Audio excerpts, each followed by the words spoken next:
Well, well, well. Here's a follow-up to the video. A few videos I posted. Police harassing a black man, me, the black man, in a white neighborhood. After the trial, the state is allowed to have their attorney, but I wasn't. One was a flaw. Then the legal limit for tent in Ohio is 50%. I was at, with the numbers, with the police not cleaning the meter, I was at about 47, 48%, however the numbers that the judge broke it down. It was biased from the start when I was in there for his court, because the judge didn't give me clearly to explain. Then I had videos and photos. So if you ever go to a minor misdemeanor or a traffic offense, make sure that the photos are not on your phone and they develop and a disc is made.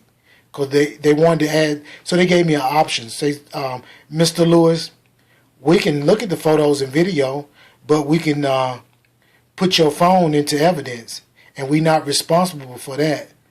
And also, it's not no telling when, and I'm sure your phone going to cost more than what these fines are. So catch 22 right there.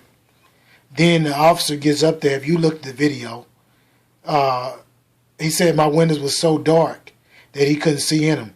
He seen enough to see the black man that he pulled over. And then they never wanted to bring up the issue, is the police searching the car without permission. Wasn't nothing found in the car because I don't sell drugs, nor that I'm on drugs. Look at me, fat me, I ain't on no selling or own no drugs. So, he lied from the top. So if that's the way they got to win cases, to lie about it over a misdemeanor, hey, $50 in court costs.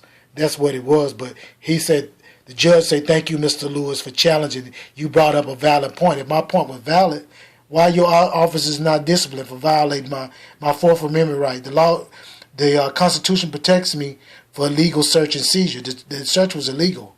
I wasn't worried about it. I was legal. Who cares if they pulled me over? I'm legal.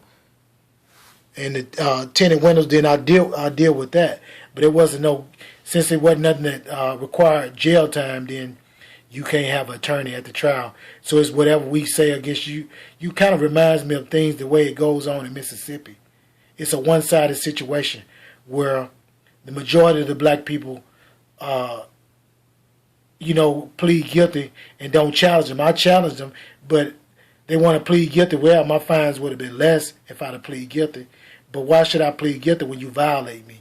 So the next action in this matter is civil court. We're going to take this matter to file a civil action, a civil lawsuit for violating my Fourth Amendment rights. And just violating me in public embarrassment and all that all together. So it's not about not liking white people or a racism thing on my behalf, because the majority of the black people that I know, that I've been around, are not racist. We just be cautious of things that happen. Being me, I'm a black man from Mississippi. I have to be cautious of what goes around. You got to be legal. Them freaking police. Liars, liars, liars. Officer Reynolds, you are a liar.